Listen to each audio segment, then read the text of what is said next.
বীরভূম জেলার অন্তর্গত সাঁইথিয়া স্টেশন সংলগ্ন ১৪ নম্বর এলসি রেলগেট থেকে ১০০ মিটার দূরে আপ ১ নম্বর লাইনের পাশে ৬ থেকে ৮ পিস বোমা পাওয়া যায়। ওই জায়গাটি ঘিরে রেখেছে রেলের জিআরপি ও সাঁইথিয়া থানার পুলিশ। এছাড়াও বোম স্কোয়াডকে খবর দেওয়া হয়েছে। সেই ছবি দেখুন ওয়ার্ল্ড পাবলিক টিভির পর্দায়। বীরভূম থেকে কৌশিক গাঙ্গুলির রিপোর্ট, ওয়ার্ল্ড পাবলিক টিভি।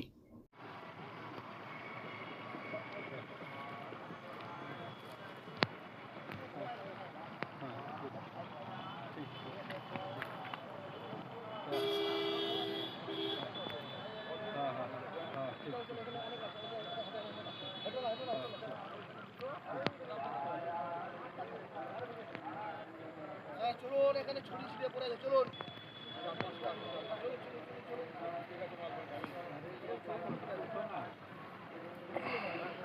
দেখা যাচ্ছে না।